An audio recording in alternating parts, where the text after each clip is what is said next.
오늘 저는 하나님이 쓰시는 사람이라는 제목으로 말씀을 통해서 함께 귀한 은혜 나누는 시간 갖기를 원합니다.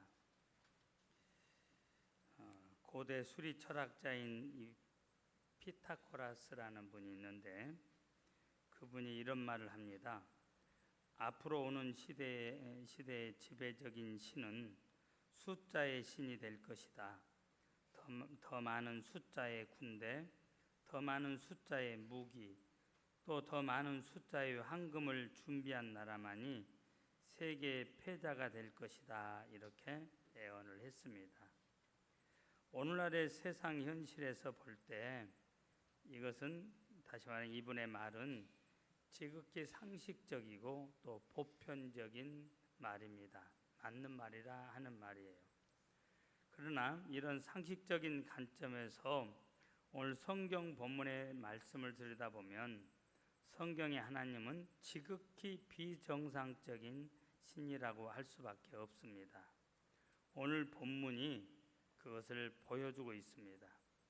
여러분, 사사 기드온이 살고 있었던 시대에 이스라엘 백성들이 미디안의 침략을 받습니다. 절대적으로 나라를 잃어버릴 수 있는 이런 위기의 상황 속에서 기드온은 일종의 의병을 일으키는 것입니다. 그래서 군사를 모집을 했는데 전국에서 모여든 장병들이 32,000명이었습니다. 아말렉과 동방 사람들과 동행한 미디안 군사는 그에 비해서 해변의 모리알처럼 많았습니다. 이게 12절에서 그렇게 기록을 하고 있어요. 다시 말하면 12만 명이나 되는 미디안 군사에 비하면 32,000명은 4분의 1 정도밖에 되지 않습니다. 누가 생각해 봐도 안 돼. 군사가 너무 적어. 우리의 군사는 훈련도 안 된 군인들일 뿐만 아니라 싸워서 이길 수 없다. 이런 생각을 하는 것은 지극히 상식적인 사람이라면 여러분 그러죠. 정상적인 생각이라고 하는 겁니다.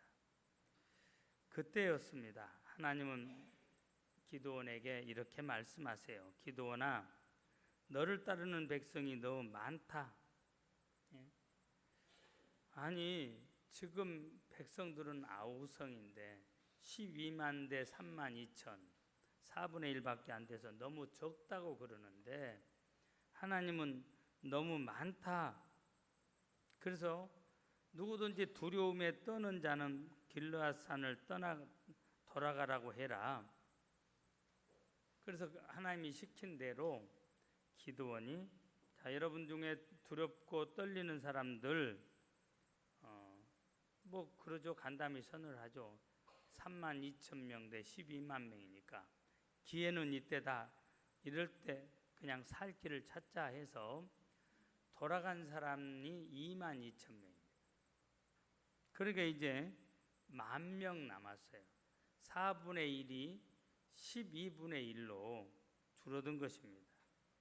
근데 여러분, 하나님께서 그냥 또 그렇게 가만히 계신 게 아니고 하나님 또 말씀하십니다. 백성이 아직도 많다. 그러니까 그들을 인도해서 물가로 시냇가로 내려가라. 여러분, 아직도 많다. 여러분, 하나님의 일은요 숫자가 너무 많아서 문제될 때가 있습니다. 그래서 어떤 분은 세계의 희망은 많은 사람들에게 달린 것이 아니라 소수의 신앙인에게 달려있다. 이렇게 말하기도 했습니다. 그래서 어떻게 합니까? 하나님이 또 많다고 그러니까 여러분, 하나님이 많다고 하는 것은요 믿음 없는 자가 너무 많다는 말씀이기도 해요. 그래서 또 돌려보냅니다. 최종적으로 남은 사람이 300명이에요. 하나님은 이 300명을 쓰셔서 이스라엘 나라를 구출하시고 또 하나님의 나라를 세워가는 놀라운 일을 하신 것입니다. 도대체 이 300명은 어떤 사람들이냐? 우리가 마음속으로 첫 번째 질문을 해야 돼요. 여러분, 우리 교회에 가장 중요한 봉사의 직분에 있는 분들, 먼저 말하라면 다 중요하지만 사랑방 목자로 수고하시는 분들이지 않을까. 그리고 교사로, 또 직분자로, 성가대원으로 수고하는 이런 분들이 우리 교회에 참 중요한 분들이다, 이렇게 말할 수가 있을 것입니다. 그런데 여러분, 사실 우리 교회에 이러한 청지기들을 볼 때 보는 이의 관점에 따라서 우리 교회는 청지기, 이런 일꾼들이 너무 많아 하는 분도 있고, 너무 반대로 적어 이렇게 말하는 분들도 있습니다. 그러나 여러분, 중요한 것은요, 봉사자의 숫자가 많으냐 적으냐가 아닙니다. 중요한 것은 그들이 누구냐. 사실 여러분,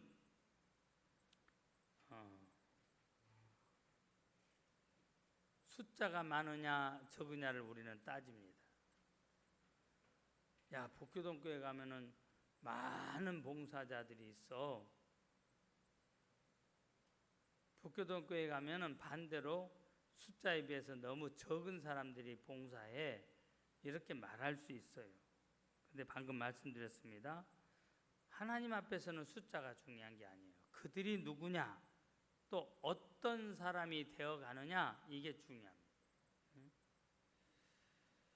그래서 오늘 하나님께서 마지막에 남겨두시고 쓰신 기도원의 300명의 용사를 통해서 우리는 현재 우리는 누구고, 또 우리는 어떤 사람이 되어야 되느냐, 어떻게 우리가 하나님 앞에서 쓰임받을 수 있는 사람이 되어야 되느냐, 오늘 기도원과 함께한 300명을 통해서 반면 교사를 삼아야 된다는 말씀이에요.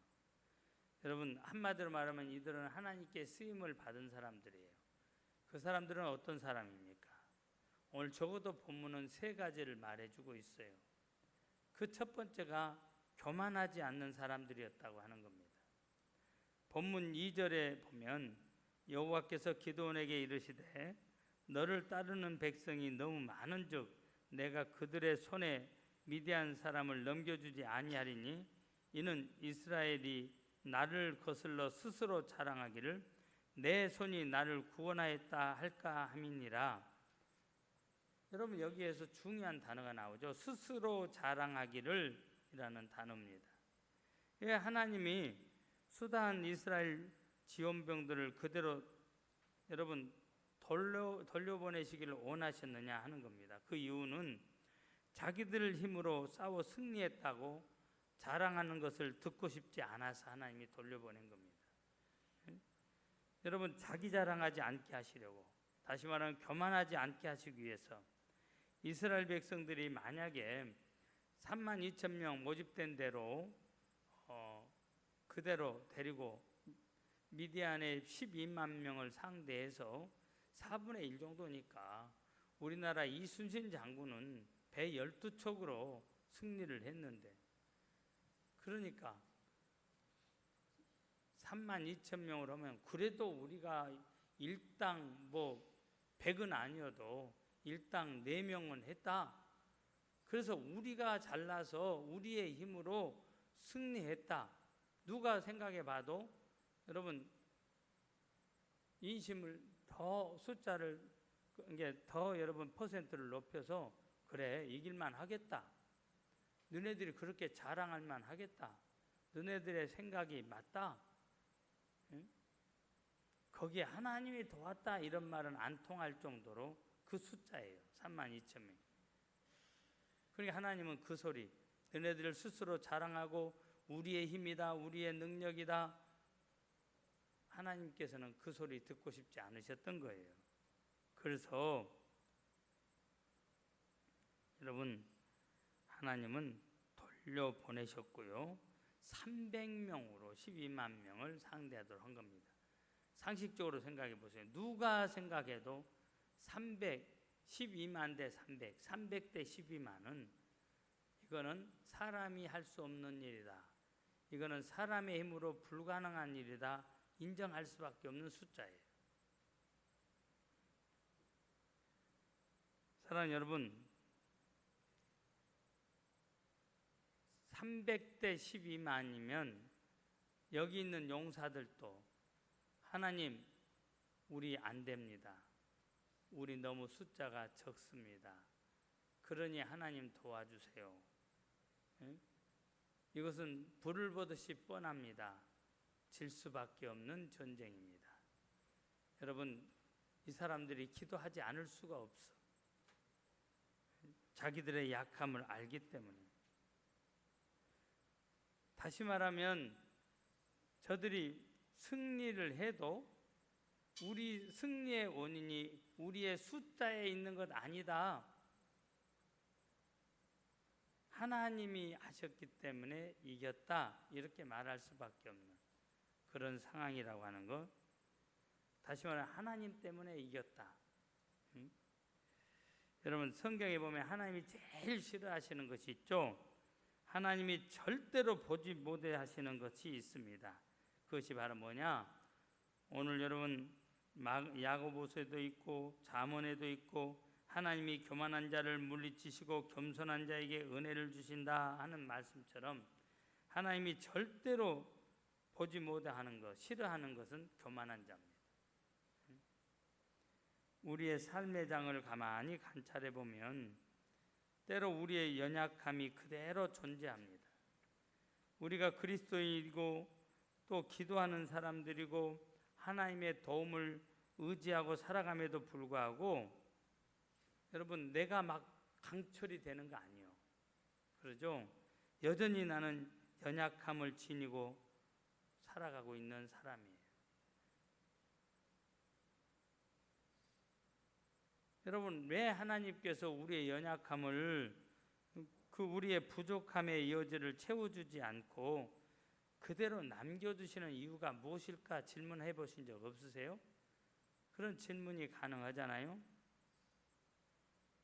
여러분, 저와 여러분이 하나님의 백성이고 하나님의 자녀이고 주님만을 사랑하는 사람들임에도 불구하고 일생을 통해서 일련의 시련과 역경을 통과하게 하시는 이유 가운데 하나가 있다면 바로 우리를 교만치 않게 하기 위해서입니다. 대표적인 사람을 들라면 사도 바울을 들 수 있는데요. 시간 관계상 바울에 대해서는 여러분이 너무 잘 알죠.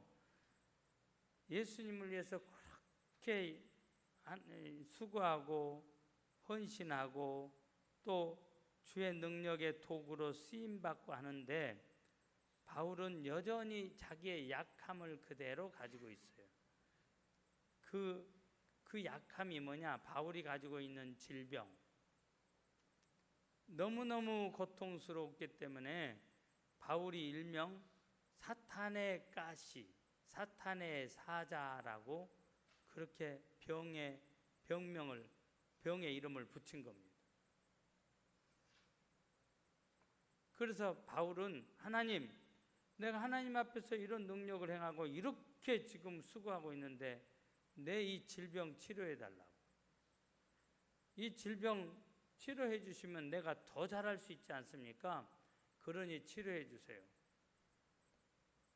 여러분, 우리 생각이라면 그래, 네가 나를 위해서 수고하니까 내가 너의 병 치료해 주마.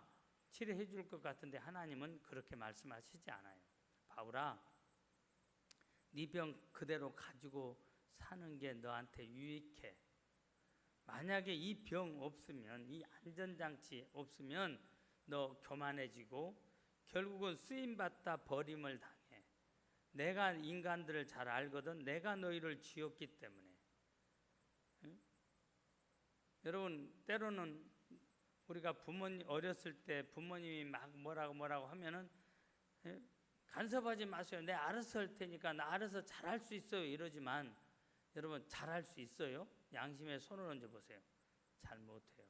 사람은 통제가 필요하고 가르침이 필요하고 감시가 필요해요. 알아서 스스로 한다고요? 죄짓기밖에 더 해요?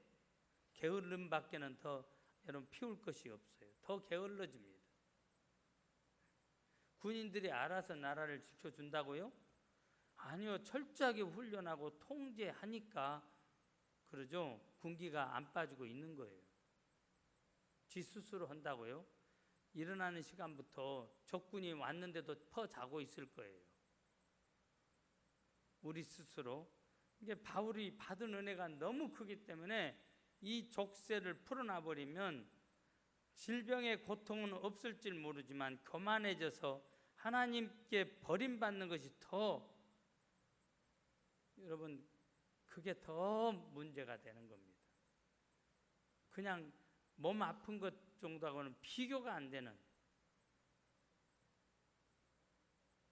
그런 엄청난 영적인 손해도 있을 뿐만 아니라 때로는 버림받았다, 유기당한다, 버려졌다, 영원히 받을 고통에 비하면 그러죠. 차라리 육신에 가시가 있어서 안전장치를 달아놓고 아플 때마다 내게서 능력이 나갈 때마다 이 능력은 내 능력이 아니야. 하나님께서 나를 통해서 하신 거야. 왜? 나는 내 눈에, 저는 안질이라고 생각해요. 성경학자들 중에 간질이다, 어떤 분은 안질이다. 그런데 저는 저의 경험상 안질, 다마스커스에서 호련히 부활하신 예수님을 빛 가운데 만나잖아요. 그때 실명이 되었고 그때 남겨진 스티그마, 흔적이 저는 안질이다, 그렇게 그냥 해석을 합니다. 그러니까 안질이냐 간질이냐가 중요한 게 아니에요. 너는 네 병 하나도 못 고쳐.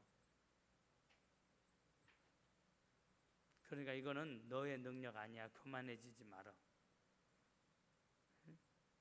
그래서 여러분, 바울에게 유익하기 때문에 허락하신 것처럼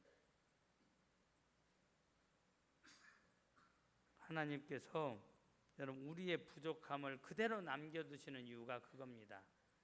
나로 교만해지지 않도록 하기 위해서. 믿습니까? 여러분, 똑똑함만 가지고는 인생을 살아갈 수 있는 것 아니에요. 더군다나 모든 것을 소유하신 하나님, 모든 것에 능하신 하나님, 모든 것을 아시는 하나님 앞에 우리가 가졌으면 얼마나, 여러분, 그러죠? 가졌고 얼마나 알면 얼마나 알겠습니까? 주님이 쓰시는 사람은요, 자기의 부족을 알고 엎드리는 이 겸허한 사람들이 주님의 쓰임을 받는다고 한 것을 성경은 우리에게 말씀해 주고 있습니다. 여러분, 성경에 보면 오늘 새벽에도 잠깐 언급을 했는데 교만해져 가지고 망조든 사람이 있어요. 누구냐? 히스기야 왕입니다. 히스기야는 죽을 병에 걸렸을 때 겸손히 하나님 앞에 무릎 꿇고 기도를 해요. 그때 하나님께서 히스기야의 그 겸손함을 보시고 병을 치료해 주십니다.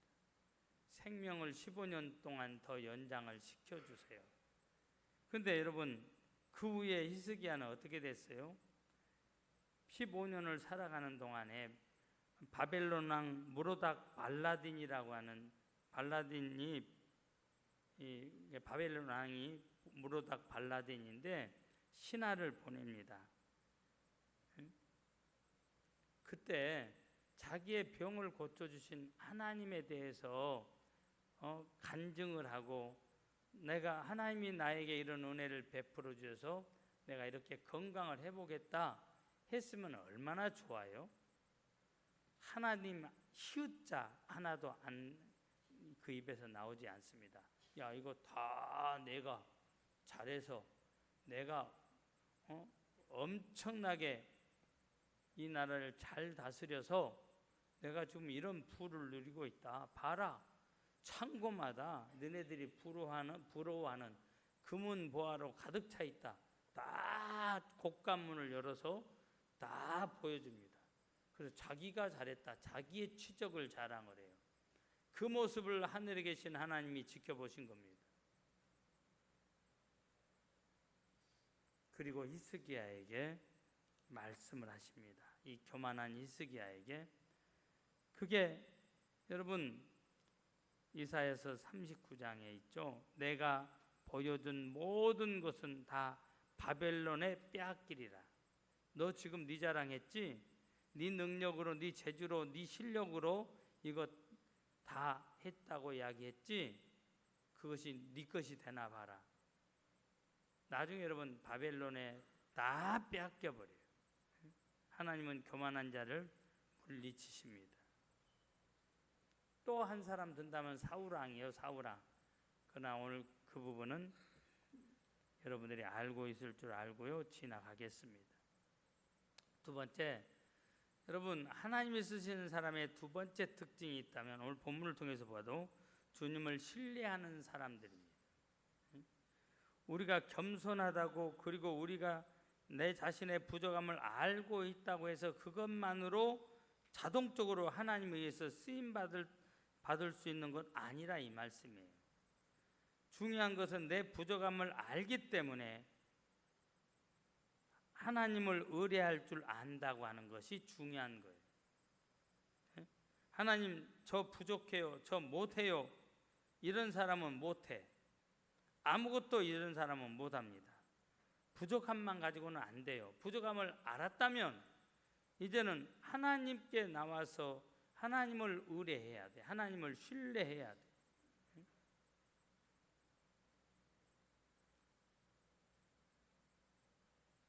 나의 부족함을 인정하고 그렇기 때문에 나는 못합니다 하고 뒤로 빠지는 것이 아니라, 하나님 내가 부족하지만 어차피 지금까지 살아온 것도 하나님의 은혜요, 하나님의 능력이었습니다. 하나님이 저에게 이 일을 맡기신다면 먼저는 나는 부족하니까 내 개인으로는 할 수 없지만 하나님 내게 능력을 주셔서 나로 이 일을 감당하게 해달라고. 여러분 그런 자세가 얼마나 중요한지 몰라요. 자신의 부족함을 알기 때문에 강하신 주님 앞에 나와서 그분 앞에 무릎을 꿇을 줄 아는 것, 이것이 중요한 거예요. 여러분 가방끈 길다고 하나님 일 많이 하고, 여러분 그가 성공하는 거 보셨어요? 특별히 목회, 가방끈 길다고 목회를 한다면 다 가방끈 긴 사람이 엄청난 목회를 할 수 있겠죠. 그런 사람들이 왜 안 됩니까? 사람은요 아무리 가방끈이 길어도 부족한 것 뿐이요, 도토리 키재기 하는 것 뿐이지. 어떤 사람이 가방끈 짧아도 짧다는 사실을 더 깊이 절감을 하고 자기의 약함을 그만큼 더 알기 때문에 하나님 도와달라고 밤낮으로 주구장창 기도하고 매달리는 그 사람에게 복 주시고 그 사람의 여러분 목회 지경을, 목양의 지경을 넓혀주셔. 믿습니까? 결국은 기도밖에 없어요. 기도. 나의 부족함을 안다면 아는 만큼 더 하나님께 매달려야 된다는 거예요. 여러분 3절에 보세요. 누구든지 두려워 떠는 자는 돌려보내라. 여기서 두려워하는 사람은 어떤 사람? 믿음이 없는 사람을 말하는 거예요. 불신앙적인 사람을 말하는 겁니다. 부정적인 사람을 말하는 거예요. 사람은 여러분 숫자를 자랑해요. 가치 평가를 숫자에다 둡니다. 얼마나 돈 많이 가지고 있느냐,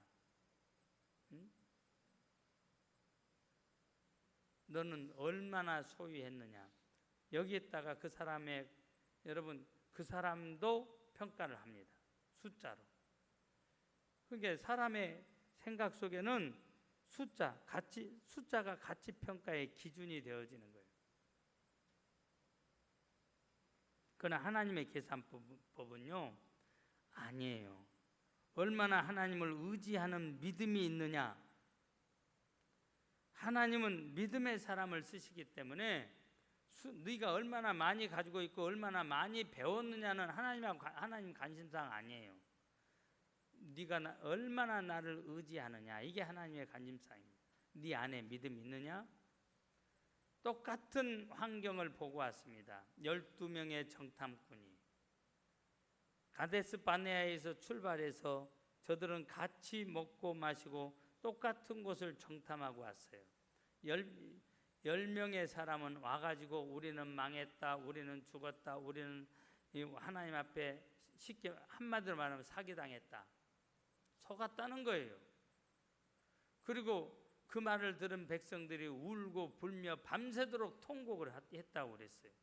믿음이 없는 사람들이에요. 근데 두 사람은 전혀 다른 복을 합니다.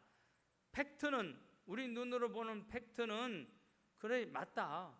저들은 기골이 장대하고 저들의 성읍은 크고, 그리고 장대한 기골의 안악자손들의 후손들이니까 더욱더 기골이 장대한 사람인 거 맞다.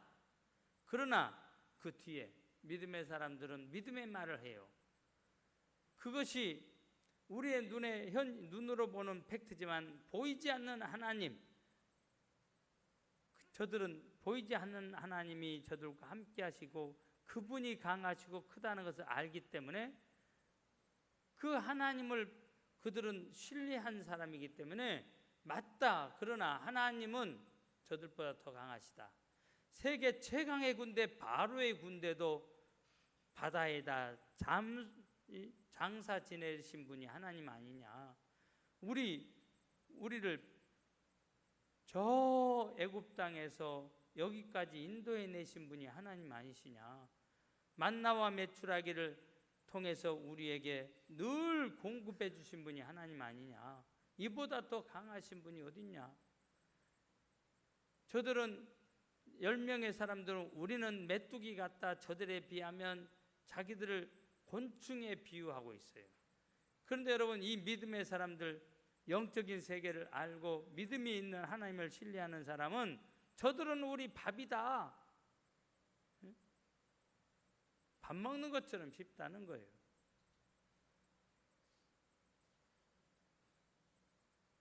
여러분, 하나님은 숫자 관심 없다고 그랬잖아요. 우리 교회 수가 많다, 봉사하는 수가 많다, 수가 적다, 이건 의미가 없어요. 우리 교인들 안에 하나님을 의뢰하는 사람들이 얼마나 있느냐, 그게 중요합니다. 믿습니까? 예. 기도는 300명의 용사를 가지고 12만 명을 무찔렀어요. 기도는 우리하고 다른 사람이 아닙니다. 우리와 성정이 똑같은 사람이에요. 우리 안에 이 믿음이 있으면 여러분, 기도원이 해낸 일을 우리도 할 수 있을 줄 믿습니다. 믿습니까? 하나님을 신뢰하는 것이 절대적으로 중요하다고 하는 거. 어떤 사람은 이런 질문을 해요. 하나님이 300명이 없이는 못 하시냐? 혼자서 수십만 명을 멸할 수 있는 분 아니시냐? 그러니까 하나님이 다 알아서 해버리시지, 굳이 사람들을 동원하시냐? 여러분, 하나님의 법칙은요, 사람입니다. 사람. 하나님이 다 하실 수 있어. 말로 천지를 창조하신 분이요. 그럼에도 불구하고 하나님은 하나님의 일을 사람을 통해서 하시길 원하시는 겁니다. 우리를 고생시키려고가 아니에요. 믿음의 사람을 통해서 하나님 일을 하시고 거기에 순종하는 사람들에게 하나님이 여러분 상을 주시기 위해서. 믿습니까? 그러니까 여러분, 하나님 알아서 다 하시지 왜 나를 고생시키냐고. 여러분, 그래서 내게 찾아온 기회를 물리쳐 버리는 어리석은 사람이 되지 않기를 바랍니다. 믿습니까? 우리는 약합니다. 그러나 주님이 우리와 함께 하시면 주님의 능력으로 우리는 강해질 수 있습니다. 믿습니까? 마지막 하나입니다. 준비에 힘쓴 사람들이 하나님 앞에 쓰임받은 것을 알 수가 있어요. 그게 5절 6절이에요. 여러분, 우리가 하나님을 의지한다고 할 때 우리들이 쉽게 오해할 수 있는 것이 있죠. 내가 하나님을 믿기 때문에 나는 아무것도 안 해도 좋다, 이런 생각을 해요. 여러분, 진정한 믿음은 뭐예요? 하나님을 믿기 때문에 아무것도 안 하는 것이 아니라 믿기 때문에 최선을 다하는 것이 중요한 거예요. 내가 하나님을 신뢰한다는 말은 하나님을 믿고 아무것도 안 한다는 것이 아니에요. 전능하신 하나님을 믿기 때문에 그 하나님을 믿고 최선을 다하는, 오늘 그런 사람을 하나님은 쓰십니다. 믿습니까? 하나님은 준비된 자를 쓰세요. 게으른 자 쓰시지 않습니다. 왜 하나님이 나로 하여금 이 상황 속에서 저런 일을 하게 하실까 원망하고 불평하지 마세요. 언젠가는 하나님이 절대 공짜 없어요. 언젠가는 그 일을 통해서 나만이 할 수 있기 때문에 그 일 때문에 나를 존귀케 하시는 날이 와요. 믿습니까? 지금 내 눈에 볼 때는 하찮아 보이고 지금 내 볼 때는 사람들이 무시하고 내 자존심 건드리는 일 같지만 생각을 바꾸세요. 주님 감사합니다. 나의 부족한 부분을 하나님께서 연단시키시고 훈련시켜서 나를 정금같이 쓰시려고 그러시군요. 언제인지는 모르지만 그렇기 때문에 여러분 최선을 다해야 돼요. 여러분 하나님의 시험은 내가 오늘부터 시험 본다 해서 시험하시는 게 아니에요. 우리의 일상의 삶 속에서 평범한 일을 가지고 시험을 하시는 거예요. 그러니까 평상시에 준비되어 있는 자가, 준비하는 자만이 통과할 수 있는 거예요. 오늘 이 본문에 나오는 5절 6절도 그렇습니다. 기도나 저들을 시냇가로 데리고 가라. 두려워 떠는 자들 22,000명 갖고, 그리고 이제 남은 10,000명을 가지고 물가에 가서 물을 마시게 해라 했을 때 두 종류의 사람들이 있었어요. 무릎을 꿇었다는 것은 어떻게 해요? 입으로 그 물을 들이마시는 겁니다. 근데 무릎을 꿇어서, 그렇죠, 꿇어야지 내 입을 그 시냇물에다 댈 수 있잖아요. 이 사람들은 다 불합격됐습니다. 합격된 사람이 어떤 사람이에요? 손으로 물을 훔쳐서, 그렇죠, 마치 개가 핥는 것처럼 좌우를 경계하면서 마신 사람들 300사람이에요. 300명이었어요. 그 사람들만 여러분 하나님의 일에 참여를 시켜요. 평상시에 하는 행동이, 그러죠, 생각지 못한 때 그 행동이 나오게 돼 있어요. 지금 전시 상황입니다. 물을 마시는 것도 적을 정탐하면서 적이 어디 있느냐 경계하면서 손으로 물을 떴으니 물이 양껏 들어오지 않잖아요. 그것도 막 줄줄줄 새. 그럼에도 불구하고 혀로 핥으면서 눈은 적진을 보고 있는 그 사람들, 평상시 준비하는 그 사람들. 하나님은 오늘도 저와 여러분을 일상의 삶 속에서 테스트하십니다. 큰 일 갖고 테스트하는 것이 아니에요. 물 마시는 정도로 적은 일 갖고 테스트하세요. 사랑하는 여러분, 항상 준비에 힘쓰는 사람 되어서 어느 순간에도 그 시험에 합격할 수 있는 저와 여러분들 되어지길 주님의 이름으로 부탁을 드립니다. 눈을 감겠습니다.